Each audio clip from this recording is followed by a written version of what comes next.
دخل شقة عشان يعالج واحدة عيانة، لقى 2 بنات ومعاهم 4 رجالة بيعملوا حاجات غريبة، ولما رفض يعمل زي ما بيعملوا خدوا منه أعز ما يملك.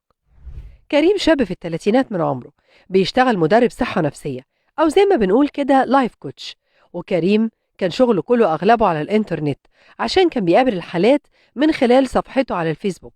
وتفاجئ بواحدة اسمها سارة بعتت له إن عندها مشكلة كبيرة، وإن هي دايما بتفكر في أفكار سلبية، وإنها متجوزة لكن مش سعيدة في جوازها خالص، ومفيش أي تفاهم بينها وبين جوزها.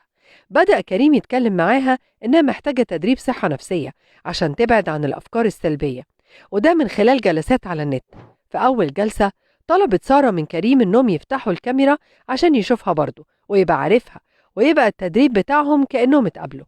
قال لها كريم تمام، لكن كريم اتفاجئ لما فتح الكاميرا إن سارة كانت لابسة لبس مكشوف جدا وكأنها قاعدة في البيت. ومع ذلك كمل كلامه عادي، لكن فضل يفكر فيها وفي اللبس اللي كانت لابساه بعد ما خلصوا الجلسة.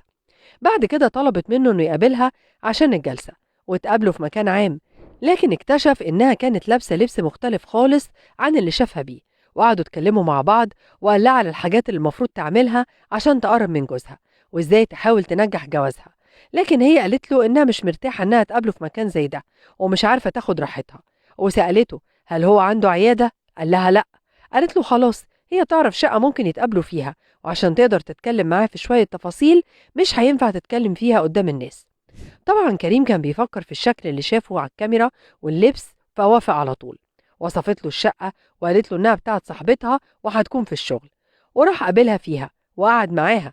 لكن اتفاجئ بيها إنها قلعت هدومها العادية وكانت لابسة هدوم مكشوفة، وقعدت تجرجر كريم في الكلام لحد ما خدته لسكة جريئة، وحصل ما بينهم تجاوزات.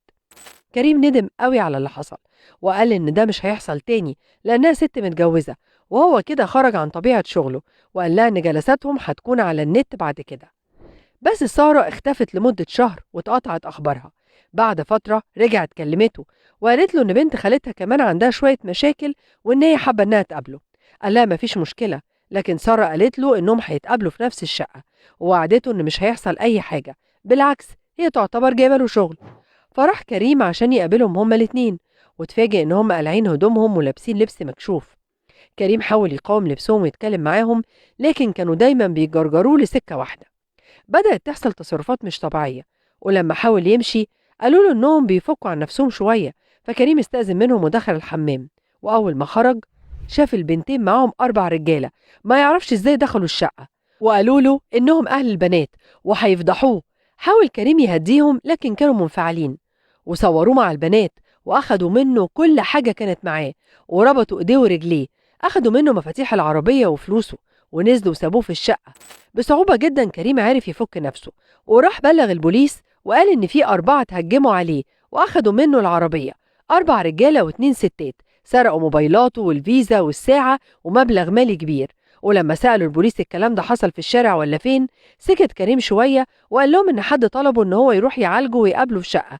بمجرد ما دخل حصل كل ده، وكريم ما قالش إن هو كان رايح بإرادته، ولا كان في اتفاق مسبق، ولا إنه راح الشقة دي قبل كده. البوليس راح الشقة واكتشف إن اللي قاعدة فيها واحدة ست عجوزة، قالت لهم إن هي صاحبة الشقة دي. ولما فتشوا الشقة ما لقيوش أي حد، لكن البوليس حس إن الست دي بتكذب.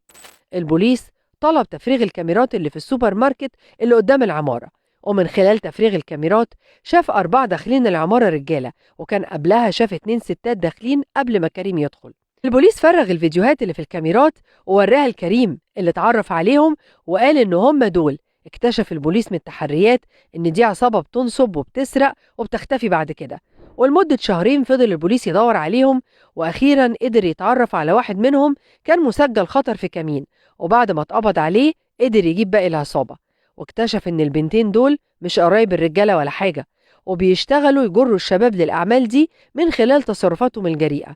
لكن البنات كمان اعترفت إن كريم جه معاهم بإرادته، وإن دي مش أول مرة. ولما دخلوا على أكاونت سارة الوهمي شافوا المحادثات اللي بينهم وبين بعض، والاتفاق على إن كريم يروح الشقة. أما صاحبة الشقة فاكتشف البوليس إنهم بيدوا الست العجوزة دي فلوس عشان يستغلوا المكان عندها، وإن دي مش أول مرة يعملوا كده. لكن معظم الناس كانت بتخاف تبلغ، خصوصا إنهم بيروحوا الشقة بإرادتهم. قدر البوليس إنه يرجع العربية وجزء من المسروقات، لكن تم القبض كمان على كريم واتهامه إن هو بيستغل وظيفته وبيمارسها بطريقة غير مشروعة، وبيمارس علاقات خاصة وخارجة مع البنات، وتم القبض عليهم كلهم وإحالتهم للمحاكمة.